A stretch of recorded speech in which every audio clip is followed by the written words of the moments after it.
Eu te amo, Jaime. Tchau. Apareceu aí que tá gravado? Tá, beleza. Recording has started.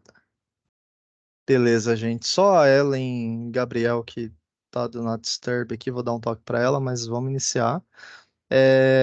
Assim, obrigado pela presença de todo mundo. Acho que tá aqui todo o time, exceto pela Ellen, que já trago ela para cá.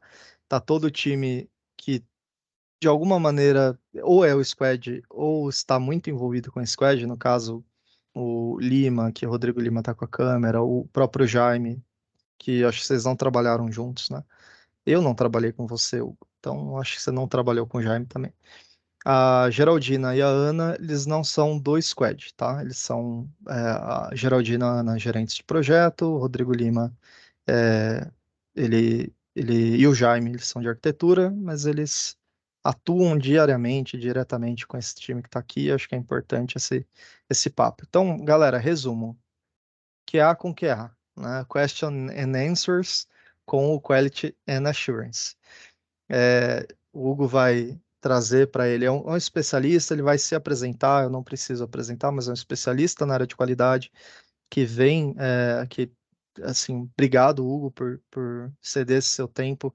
Ele vem aqui para a Matize para trazer a experiência dele como líder de QA, como que ele chegou, né, nessa carreira, como que ele foi para essa área e qual é o papel de um QA no mercado, no Scrum, no framework que a gente usa, que estamos, de certa forma, reimplantando. Então, vou parar de falar tanto, deixar o Hugo iniciar.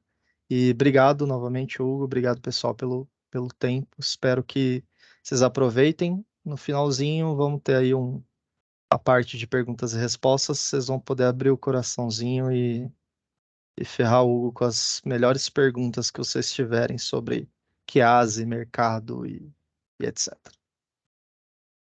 Vamos lá. Beleza. Obrigado todo mundo por estar aqui perdendo esse tempo aí comigo. Vamos conversar bastante sobre QA. E durante a apresentação eu vou querer parar e quando vocês tiverem perguntas, pode me parar para perguntar à vontade. Eu acho que a apresentação que eu fiz ela não foi muito comprida para ela ter bastante espaço para a gente conversar bastante.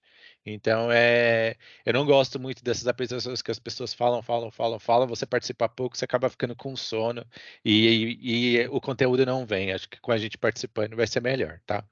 Deixa eu abrir aqui a apresentação. Bem simplesinha, tá, gente?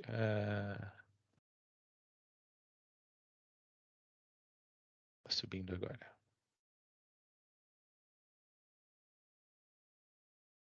Então, falar um pouco sobre a área de qualidade, né? Ela garantindo a qualidade em todas as etapas entregáveis. Então, é algo que eu sempre gosto já de começar falando que qualidade não é uma tarefa só do QA. O QA, sim, é uma área que é especializada nisso, mas a qualidade está em todas as etapas de qualquer entregável, desde que as primeiras reuniões, até os primeiros documentos, até o código e futuramente o projeto entregue, tá? Um resumo do que a gente tem nessa apresentação, né? Vou falar um pouco sobre mim, vou falar o que é o QA, vou falar onde eles vivem, como se alimentam, e como é o QA na prática, que eu acho que é bem interessante, porque por mais que a teoria engloba muita coisa, na prática o que a gente consegue usar de mais útil, né, no dia a dia.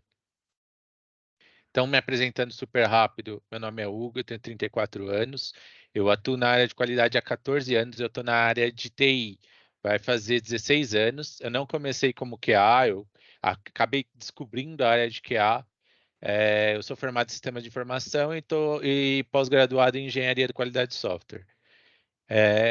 Como é um resumão da minha história? Eu comecei como desenvolvedor, igual muita gente deve ter começado na área de TI antigamente, né? E num desses lugares eu trabalhei numa consultoria que precisava de pessoas especializadas para fazer testes automatizados e tudo, e eu não tinha nenhum conhecimento disso. Fui para esse cliente, que na época acho que era o Banco Votorantim, E lá foi interessante porque quando eu caí nesse mundo da automação, eu vi que não estavam sendo usadas as melhores práticas, porque eu já tinha costume de ser desenvolvedor, então comecei a ajudar a galera a organizar melhor os testes e as coisas foram fluindo super bem. Tanto que não deu nem um mês nesse cliente, já me mandaram para outra, porque ali não precisava mais ajudar com nada. E aí eu fiquei mais 2 semanas nesse outro cliente, me mandaram para outra. E aí, aos poucos, a empresa começou a mudar meu papel de desenvolvedor para mais um especialista em testes automatizados. Então, eu comecei a pular de cliente para cliente. Adorei a área, achei muito legal e que decidi seguir carreira em qualidade até hoje. Muita gente estranha, porque acha que as pessoas começam no QA e vão para o desenvolvimento. O meu rumo foi totalmente diferente, foi o inverso, e eu acho muito bom, porque nada melhor do que saber o que um desenvolvedor consegue fazer de errado, já tendo sido um desenvolvedor. Então, digamos que as piores práticas, eu sei mais ou menos o que as pessoas fazem, né? Seguindo aqui, uma frase muito simples, assim, que eu acho bem legal sobre o QA é essa aqui, que ela é um conjunto de atividades que tenta garantir que o produto ou serviço esteja de acordo com o nível de qualidade exigido e que o propósito é atingir os objetivos do projeto, avaliando alguns padrões de qualidade que sejam relevantes para o cliente. Então, por exemplo, nem todo lugar que eu for trabalhar, que eu já trabalhei, no caso, o QA tinha o mesmo objetivo. Não, os objetivos do QA são muito relacionados ou à empresa que você está trabalhando, tanto quanto o cliente que você está atendendo. Por exemplo, eu já trabalhei numa empresa de cartões, que a ideia deles de qualidade era o caminho feliz de tudo tinha que funcionar no menor tempo possível para eles lançarem o produto antes. Eles queriam ser sempre os primeiros a lançar o produto no mercado. Dane-se se tivesse alguns bugs nos caminhos alternativos, contanto que o caminho feliz funcionasse. Esse era o objetivo do QA. Já fui, por exemplo, trabalhei em banco que eu tinha que garantir o menor número possível de bugs para subir uma funcionalidade nova. Então a gente vê que o objetivo ele varia. Então é bem importante você saber como é o teu cliente, o que ele está esperando. Hoje, onde eu trabalho, o que eu tenho que fazer é garantir que o que suba, não que ele suba sem bugs. Muito difícil você garantir que uma ferramenta ou uma entrega sua não tenha nenhum bug. Mas o que eu tenho que garantir hoje, onde eu trabalho, é que tenha o mínimo de qualidade aceitável dentro de uma reunião que a gente tem para admitir o que é aceitável e o que não é. Então, eu admito que hoje a gente sobe sim uma coisa ou outra com um bug ou outro, mas sabendo que é controlável, sabendo que o impacto dele é mínimo, tá?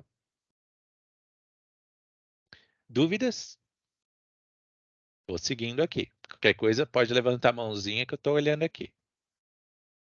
Então, a importância do QA. É importante lembrar, porque eu já trabalhei em lugares, por exemplo, trabalhei numa empresa de booking aéreo para empresas, assim. Então, era um sistema que você podia fazer reservas tanto de aéreo, de passagens de avião, quanto o hotel onde você ia ficar hospedado. E essa empresa, ela não tinha QA. Quando eu cheguei ali, chegou eu e mais meu líder na época, meu líder da área de QA, que estava iniciando a área. Então ele falou: olha, Hugo, eu precisava de um sênior para me ajudar, porque a gente vai começar a treinar pessoas para virem e montar a área de qualidade que não tinha. Então a primeira coisa que a gente teve que fazer foi explicar por que era importante ter QA na empresa. A melhor parte que eu gosto de deixar bem claro é parte de custos. Quanto mais cedo você encontra um problema ou alguma coisa que você precisa fazer alguma alteração, menor é o custo. Se você deixar lá para depois que entregou, que já tem cliente usando, já foi gerado alguns artefatos que eles vão precisar mexer no futuro, maior vai ser o custo. Você pode receber alguma multa, não é nada legal. Então é sempre bom rever, que eu sei que o que mexe mesmo e o que faz as pessoas brilharem o olho, geralmente é o custo, é dinheiro. E você ter uma área de QA, com certeza vai fazer com que tanto os requisitos que os clientes tanto querem, você consiga garantir desde o início, porque uma das tarefas do QA, sim, é ver que os requisitos necessários para alguma entrega estejam sendo alcançados, quanto o custo de qualquer problema gerado no futuro, que vai ser pego bem antes até do projeto ser entregue. Alguma dúvida? Vou seguindo aqui. Tá bom. Tenho, mas eu pergunto no final. Tá, ok. Aqui é um dos slides que eu quero demorar. Esse é o que eu mais quero conversar com vocês. Tanto que não tem nem texto. Aqui é só tópicos e vamos conversando sobre eles. Aqui o que é na prática. Por exemplo, eu gosto de explicar muito o que a pode fazer e o que a realmente faz. Por exemplo, participação nas cerimônias essenciais. Eu acho que o QA, como ele tem uma visão, né, a pessoa, né, o analista de QA, ou seja, o engenheiro de QA, a pessoa que está garantindo essa parte, ela tem que participar sim das reuniões, tanto da ideia de criação do projeto, por exemplo, o produto que eu estava trabalhando há pouco tempo. Desde o início eu participei de quase todas as reuniões possíveis, porque eu queria adaptar, eu queria dar ideias de cenários, porque é muito legal que a cabeça do QA para cenários é muito boa. Geralmente o pessoal pensa no caminho feliz por exemplo, eu vou clicar para fazer uma compra de algo num site de compras e eu vou tirar do carrinho porque eu não quero comprar mais. Bom, funcionou os dois, está tudo bem. Tá, mas eu tentei, sei lá, adicionar mais coisas, eu tentei deixar ali aberto o site um tempo para ver se vai expirar token, se não vai. Então, essas coisas geralmente não são tão pensadas. É muito legal participar dessas reuniões para você já dar essa ideia e as pessoas, os respectivos papéis de cada um que estão participando, poderem pensar e naquela hora já saber se tem que marcar outra reunião ou se já tem que fazer algum desenho para isso em algum protótipo que está sendo gerado.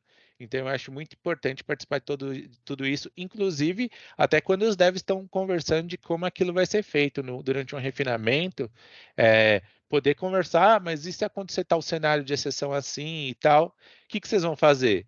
E aí, às vezes, fica aquele silêncio, porque ninguém pensou naquilo, e fala, putz, vamos ver o que eu vou fazer aqui. E aí ajuda a até lá na frente ter menos retrabalho, porque um cenário que futuramente você pegaria um problema no que foi entregue, já não vai aparecer mais, porque o QA já adiantou aquele cenário, seja para PO, seja para os devs em si. Uma coisa que eu gosto de fazer bastante esse segundo ponto que eu pus, que é a inspeção de documentos. Eu gosto de ler todos os documentos, sim. Não que eu entenda todos, tem vários que eu não vou entender. Então, segundo. Mas por quê? Eu já achei pontos falhando. Na área de qualidade, é dito que a inspeção de documentos é uma das obrigações do QA. Não vejo ser muito executada. Mas na teoria, você vê muito disso. E na prática você vê pouco. Eu gosto de ler um pouco porque geralmente quase não tem documentação, né? Nos dias de hoje, menos ainda. Então, quando tem, é uma bênção, vamos aproveitar que tem. Então, é nessas horas que eu costumo gerar até a minha própria documentação, porque eu sei a falha que existe por exemplo, hoje a gente está desenvolvendo algo que eu lembro das regras de negócio super frescas na minha cabeça, mas daqui um ano e meio vem me perguntar de novo se eu sei aquela regra, se realmente aquele campo podia ou não podia ficar vazio, ou se ele aceitava ou não aceitava o valor repetido. Eu não vou lembrar, então eu preciso de algum lugar com isso para ver. Algumas vezes sim vai estar descrito nos entregáveis ou até na descrição que o PO pode gerar, mas nem sempre está tudo lá. Algumas coisas a gente acaba descobrindo até durante o desenvolvimento.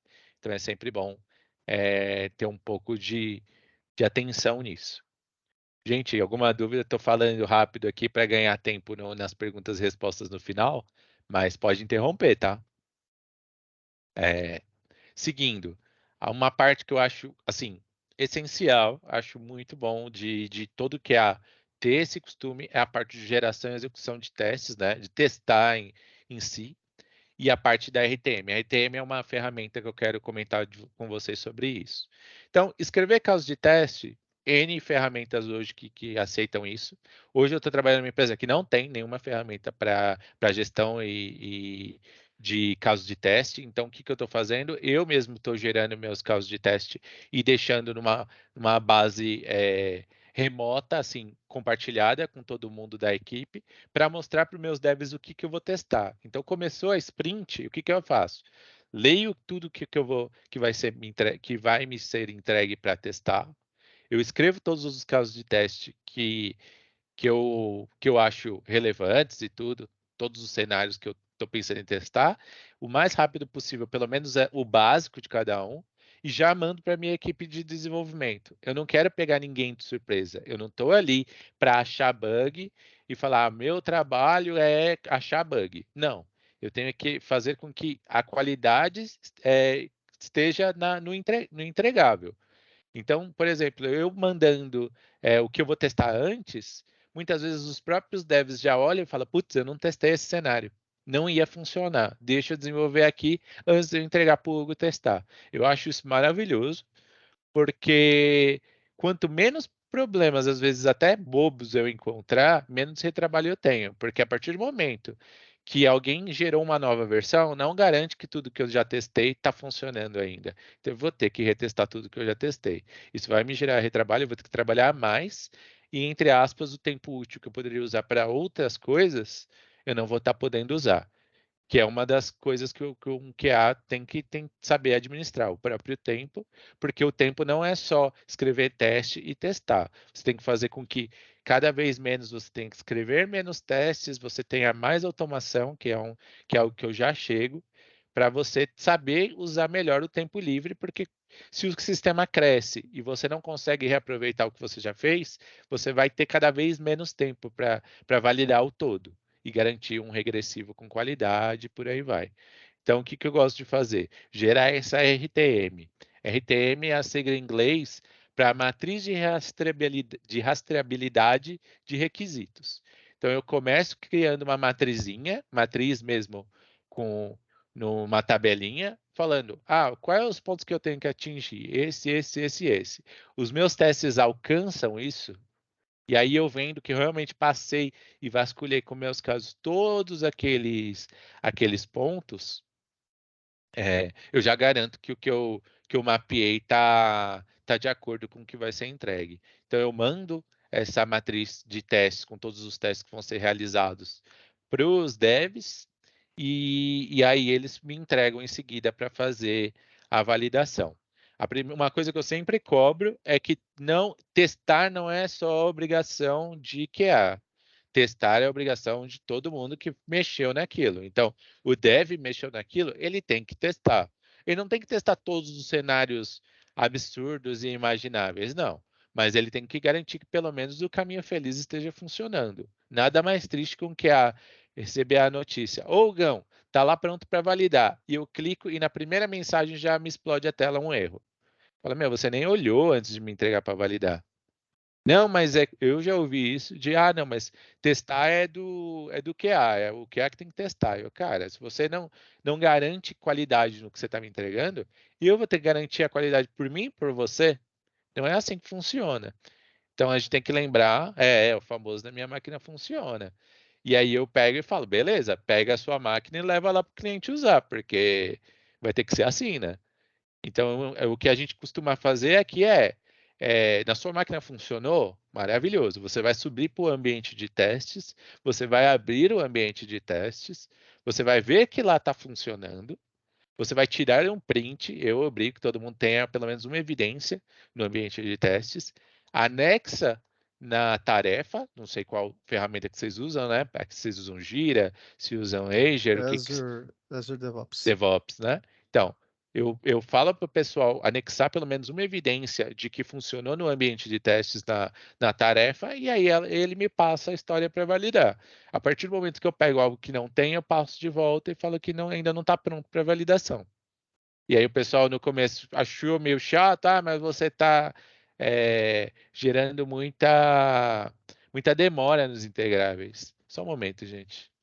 Vocês falaram da Sara 3 vezes, estourou aqui a mensagem. Ufa, a mensagem, não a bolsa, né? Não. Tá. Mas poderia ser uma mensagem assim: "É hora, vem, vem, Não, gente, vem". não, tá cedo ainda. É. Falta umas 2 semanas ainda pra gente ser pai.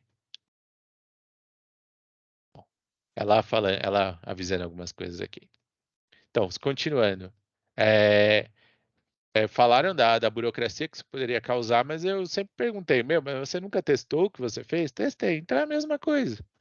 A única coisa que eu quero é que você tire um print e me mande, sabe, não mando fazer um vídeo nem nada, eu quero algo básico só para ver que eu não vou ter aquele tempo de olhar e saber que aquilo não está funcionando. Com relação agora à automação de testes, muita gente vai vender, eu já trabalhei em consultoria de testes, então eu sei como é vendido, eh, de que é a maravilha dos mundos e que vai resolver todos os problemas e ninguém vai precisar mais testar na mão. A automação tem suas vantagens, mas ela não é o salvador da pátria. Só um momento aqui, gente. Rapidinho.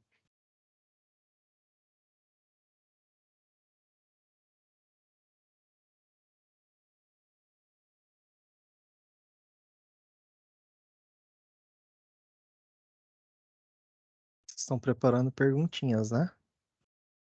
Por favor. Voltei aqui. E, e a automação de testes aqui, hoje em dia, como eu uso e como eu acho que é a melhor forma de ser usado, como deveria ser vendido. A automação de testes ela vai ajudar muito a trabalhos que sejam repetitivos. Então, por exemplo, eu tenho aqueles testes que eu executo toda vez para garantir que a nova versão não quebrou, os famosos regressivos, né? Quando eu vou olhar o todo e garantir que as novas funcionalidades não estão quebrando nada das antigas, isso se eu vou executar sempre, muito bom, contanto que o ganho não seja maior que o esforço. Eu tenho telas hoje no sistema que eu tenho, que eu trabalho hoje, que tem N lugares para clicar, N coisas para arrastar, N coisas para informar. Então, assim, eu tenho um caso não, eu tenho uma suíte com 3 ou 4 casos ali automatizados e o resto eu não automatizei. Por quê? Muito mais rápido eu fazer rapidinho na mão, porque o resto das coisas eu consegui automatizar e eu garanti que está tudo ok e eu já parti para outra coisa. Pelo tempo que eu ia passar tendo que editar muito código para algumas coisas que às vezes a gente nem mexeu, a gente nem usou e a gente nem vai ter algum contato com essa outra funcionalidade. Então é saber usar a automação para isso. A automação foi algo que eu fui apresentado das formas mais simples possíveis, ou seja, hoje a gente tem ferramentas que você, por exemplo, clica para gravar o computador, você clicou num campo, digitou alguma coisa, clicou no botãozinho para continuar e clicou para parar de gravar, você já tem o código feito daquela ação de fazer essas mesmas ações que você estava fazendo. Hoje a gente já tem ferramentas que fazem isso, que são ótimas para quem está começando na área da automação. Então, por exemplo, a minha esposa, que ela é PO, ela não tem obrigação nenhuma de saber desenvolver código nem nada, mas ela mesma já tinha alguns robozinhos gravados na máquina dela para fazer isso. Alguns testes que ela sabia que eram urgentes quando ela estava trabalhando lá na Minuto comigo, que ela só dava o play e deixava executar. Então a gente vê que pode ser usado por muita gente. Automação de testes não é algo que eu falo que é exclusivo do QA. Eu estou numa squad hoje que meus dev front tudo programa teste automatizado junto comigo. Então, ao mesmo tempo que eles terminaram as tarefas deles e eles não têm tarefas novas das próximas sprints para puxar, eles estão me ajudando já adiantando a automação daqueles que eles entregaram. Porque hoje eu estou com a automação atrasada em uma sprint. Então, tudo que eu entreguei na sprint anterior, eu estou tentando automatizar nessa. Eu não estou automatizando o que eu vou testar nessa sprint. Para eu garantir o mais rápido possível que o que foi entregue já pode ir para produção, ou já está ok, eu valido na mão, eu faço teste manual mesmo e falo, beleza, isso aqui eu já validei, eu sei que isso aqui está funcionando. Quiser ir para a produção, pode ir, porque o tempo é escasso. E aí o resto do tempo disponível que eu tenho, ou esperando correção de bug, ou esperando alguém me entregar alguma coisa, eu continuo automatizando o que foi entregue na sprint anterior, que eu sei que já foi aprovado e que está funcionando. Então, muitas vezes o pessoal até já me entregou alguma coisa para validar que já tem a automação pronta. Eu só agradeço e para eles mais ainda, porque muitas vezes eles desenvolvem, rodam a automação deles, veem se está tudo funcionando legal e em seguida eles me passam para validar, porque eles já têm essa segurança de que, bom, eu olhei daqui do meu lado e parece que está tudo ok. Sobre a automatização, hoje a gente tem N formas de automatizar, N linguagens. Quando você vê muito no exterior, a galera usa muito Robot, usa Selenium. Aqui eles usam muito Selenium. Eu sou mais adepto do Cypress. Eu comecei com Selenium, hoje eu mudei para o Cypress. Por isso que eu estou fazendo a propaganda básica na camiseta, que eu adoro a ferramenta deles. Eu acho muito simples de usar e tudo. E gratuito, sempre importante nessa parte de ser gratuita. Então, independente do que você saiba programar ou não saiba programar, dá para automatizar. Pode não ficar perfeito. Algumas vezes eu já mandei robozinho gravar e tive que mudar uma linha na mão rapidinho, mas nada que a ajuda dos devs que estejam ao redor, que esteja todo mundo empenhado, porque isso vai salvar tempo de todo mundo, não faça isso ser concretizado, tá?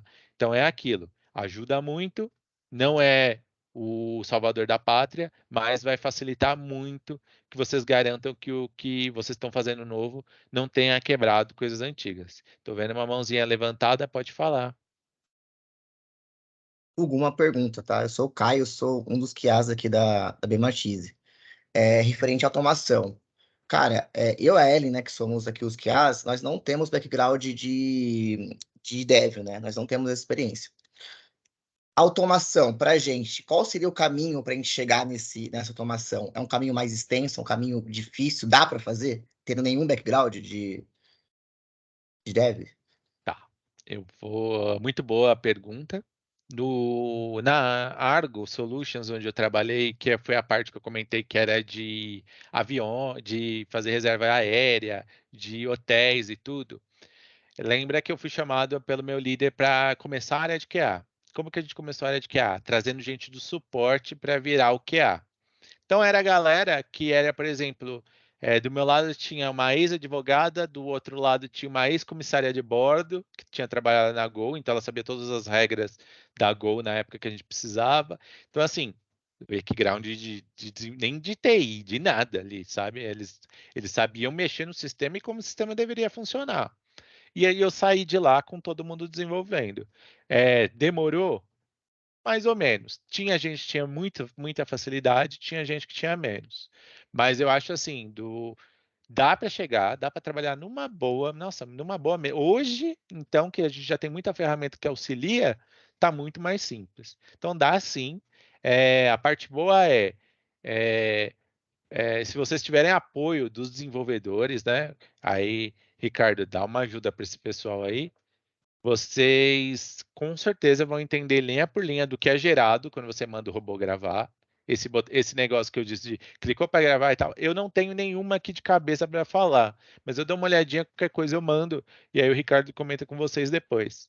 Mas ele vai gerar um linguição, um texto que vocês nem vão precisar entender o que é, mas se vocês olharem, só de saber inglês, vocês meio entendem, porque programação hoje é muito como se você estivesse conversando em inglês com o computador e ele falando bem do básico, tá? E ele entende aquilo e começa a fazer para você.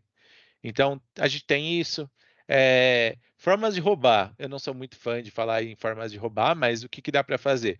Hoje a gente tem muita coisa, por exemplo, eu quero saber como é que eu vou fazer uma busca no Google automatizando com Cypress. Eu nunca mexi com Cypress, mas eu queria saber buscar meu nome no Google. Só queria um script para isso. Você pode buscar N exemplos disso, tanto online, no site do Cypress mesmo, que a documentação é maravilhosa lá, eles ensinam tudo, mas tem N cursos hoje para isso, gratuitos, inclusive, tem muita gente fazendo curso gratuito, ou da Udemy, que é R$ 9,90, eu acho, alguma coisa assim. Tem muita coisa, ou até quando você quer apelar mesmo, o pessoal já apela hoje até para chat GPT, né? Pega e manda lá, por favor, eu quero que você Né, Jaime? automatize para mim uma, uma busca no Google pelo Cypress, usando Cypress, por exemplo. Ele vai te Né, gerar o Brito? código. tá? Eu imagino, tem a gente que às vezes apela para isso, porque até na minha squad hoje eu já entrei em reunião que o pessoal não parou de compartilhar a tela e estava ali a aba O que é aberta com chat o código. GPT, gente? É aquele que cai, quando cai o pessoal não consegue trabalhar, né? Igual o Google e afins. Stack Por isso Overflow, que eu não né? entreguei nada na sprint passada. O chat GPT tava fora. Entendi. Caguetou. É isso. Então a Jaime gente. comentou que usou para fazer algumas coisas de Python, né, Jaime? E o Brito usa muito para escrever os textos dele. Tem perguntas também. Posso Manda. fazer? Pode. O seu café com leite. Não, pode mandar, pode falar. Tem algumas coisas que você falou. Assim, o Caio já abordou uma pergunta que eu tinha, muito boa. Gostei da questão. E aí, queria te perguntar sobre cenários de teste que você comentou, né? Que você gera o quanto antes, para mandar até para o desenvolvedor, para ele já desenvolver, olhar aqueles cenários e ver se faz sentido o que eu fiz aqui, né, com esses cenários. É quase que a expectativa do que vai ser entregue. Quase que né, esqueci o nome formal para isso. Mas é o cenário de confirmação. E minha pergunta para você é: quando esses cenários de teste são feitos? Quando você acha ideal ou quando você consegue fazer hoje? Isso é na planning, né? Pós-planning ou é pré? Você está uma semana antes, antecipando, correndo atrás de cenários para entregar isso já no início, sabe? Qual o momento? Então, eu já tive reuniões de pré-planning antigamente, então, assim, minhas plannings são de segunda-feira, tá, gente? Então, eu já trabalhei em lugares que na sexta já me chamavam um pouco antes, ou na quinta, se eu não me engano, para conversar um pouco do que a gente ia puxar para planning. Então, eu já poderia pegar a documentação se eu estivesse livre, nem sempre, quase nunca, né? Já poderia começar a desenvolver isso. Hoje, qual é a minha realidade? Acho bem legal focar em realidade. Eu participo da planning, eu aprendi que em muitas cerimônias eu largo tudo, eu largo o teclado, porque antigamente não, eu continuava trabalhando e tal, e de repente quando a pessoa. Aí sempre é aquela. E o que você acha, Hugo? Ah, desculpa, não ouvi. E é porque eu não estava prestando atenção. Então, isso tem um pouco a ver com parte de que eu não sou muito fã disso, porque parece um pouco que eu estou sendo mal educado da minha parte, então eu comecei a parar com isso, então participo da planning inteira. Vejo todos os cenários de novo durante planning ou durante até quando a gente está fazendo alguma idealização do projeto antes, né? E aí acabou a planning, eu começo a fazer os casos do cenário e eu tento, no máximo, até terça-feira já ter tudo escrito. Então, e aí eu já mando pro pessoal. Mas a partir do momento que eu já tenho alguma coisa para mandar, eu já vou mandando. E aí, porque como eu uso, como eu falei, eu não tenho ferramenta para isso, eu uso a parte de compartilhamento de arquivos do Office. Então, eu já tenho minha planilha ali aberta, compartilhada, para o pessoal já olhar o que eu estou colocando ali, o que eu acho importante para aquilo que a gente vai trabalhar na sprint. Então, eu começo só com títulos, para ser mais rápido. Então eu falo, ó, tal coisa eu vou testar se o usuário como eu trabalho eu trabalho na área da saúde, tá, gente? Eu ponho assim, do tipo, se o usuário tem duas amostras iguais de um exame, e o certo era ter só uma, se eu colocar duas vezes a mesma, o que vai acontecer? E se eu pegar e deletar uma e depois pegar e colocar ela de novo, porque às vezes você acha que tratou isso, mas não tratou, então eu vou fazendo pelos títulos para ficar bem fácil de entender tudo que eu vou testar. A partir do momento que eu terminei de fazer todos os títulos e eu olhei que bateu com o que vai ser pedido daquele requisito, eu começo a fazer o BDD, que aí sim é uma explicação mais fácil, falando, dado que eu sou um usuário de tal perfil, e acesso tal sistema, acesso tal tela e preencho com essas informações e clico em tal botão, então eu quero que aconteça isso, isso e isso. É a forma mais rápida que eu peguei hoje para conseguir fazer os casos de teste, para não tomar muito tempo. Não faço para todos, tem projeto que é na loucura, então infelizmente não é o melhor cenário que posso passar para vocês, mas quando é isso que eu faço, eu ponho o BDD de tudo, compartilho sempre ali minha planilhinha com o pessoal e sempre tem um grupo do Slack com minha squad atual e eu sempre pingo lá, olha pessoal, tal cenário já foi atualizado. E na própria task do Gira, lá onde a gente usa, em vez de usar o Azure DevOps, eu uso o Gira. Eu marco a pessoa, marco o arroba da pessoa falando para ela dar uma olhada lá que já está tudo disponível. Palavrinha aí pra gente perguntar pro chat GPT, hein? Negócio bem bacana e tem um bom material, não é tão antigo assim, BDD. Então, acho que BDD é uma pesquisa boa, principalmente para os QAs, mas para os devs também é bem legal. Então, anotem aí como pesquisa no chat GPT. Behavior Driven Development, né? Isso, desenvolvimento baseado em comportamento, né? Comportamento. Orientado ao comportamento. Existem inclusive automações que a gente pode escrever no Visual Studio, onde você escreve o BDD de uma forma estruturada e ele gera o seu teste. Ele executa o teste em cima de linguagem natural. Então você escreve o BDD em inglês, né, com palavras-chave, tem um interpretador que transforma aquilo num teste automatizado, num teste unitário automático no Visual Studio. Bem legal, viu? Mas beleza. Mais perguntas, pessoal? Tenho mais aqui, mas tá todo mundo, acho que O, entendendo bem tudo aí. Uma o coisa Brito, importante de falar é que Vou a área de... dedar, o Brito escreveu uma pergunta, ele está tímido de Ah, é falar. verdade. Eu tinha visto aqui que tinha uma Verdade. Boa. perguntinha. Calma aí, deixa eu clicar no chat. Pronto. Como é que eu lido com bugs, né, em processo de teste? Então, o ser humano desenvolvedor, ele às vezes eu vou falar mesmo, eu sendo que às vezes o ego dos desenvolvedores é um problema, igual o ego de muita gente. Ah, você era dev antes. Pois é, por isso eu posso falar, né? E aí a gente tem que. Assim, ninguém gosta, por exemplo, você fez algo, todo mundo gosta de críticas construtivas. Criticar por criticar não é legal para ninguém, nunca vai fazer bem para ninguém em nada. Então, o que você tem que começar a. Como que eu lido com isso? É o famoso morde a sopra, sabe? É chegar e falar: Ó, eu encontrei uma situação aqui. Muitas vezes eu chamo de não conformidade, sabe? Para não chegar falando que já é um bug. Então, eu falo: achei uma não conformidade aqui que quando eu faço isso e isso não é o resultado que eu estava esperando, está acontecendo isso. Ou aconteceu um resultado que a gente não esperava. Como a gente vai lidar com isso daqui? Porque muitas vezes o que acontece? Se é um cenário que não foi pensado por ninguém, não é culpa muito do dev também. Porque geralmente é caído para ele quais os cenários, se acontecer assim, tem que funcionar assado, e blá blá blá blá blá. Então, o que eu trabalho hoje? Se é algo que sim deveria acontecer e não está acontecendo, eu abro um bug, abro um item de bug relacionado àquele item e já marcado para a pessoa responsável e chamo ela para apresentar. Falo, olha, André, vai da minha squad atual. Vem dar uma olhadinha, ó, eu fiz isso aqui e aconteceu isso. Aí ele fala, putz, não pensei nisso, não vi isso e tal, blá, blá, deixa eu arrumar aqui.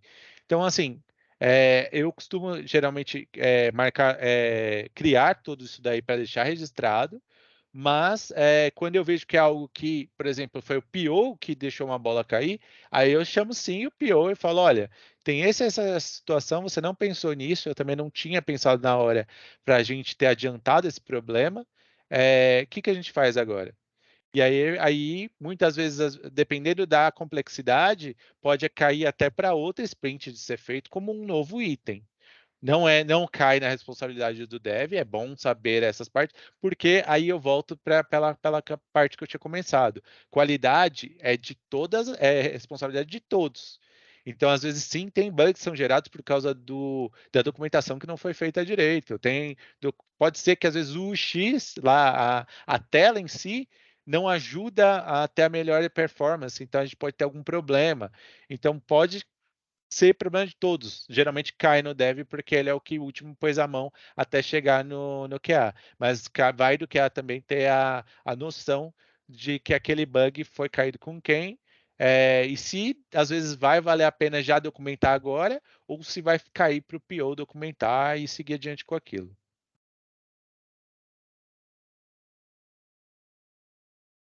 Jaime quer falar, fala aí, Jaime. Opa. Hugo, você Manda ver, falou Jaime. do Selenium e coisas desse tipo, e o pessoal aqui certamente vai querer brincar com isso em algum momento.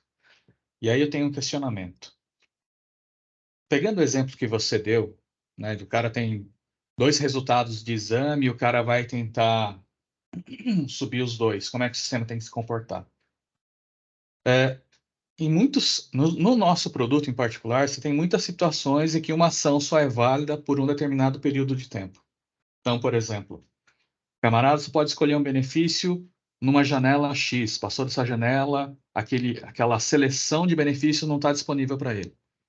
Se eu gerar um teste automatizado via gravação com Selenium, etc. e tal, ele só vai conseguir fazer a execução desse teste se essas condições estiverem ok.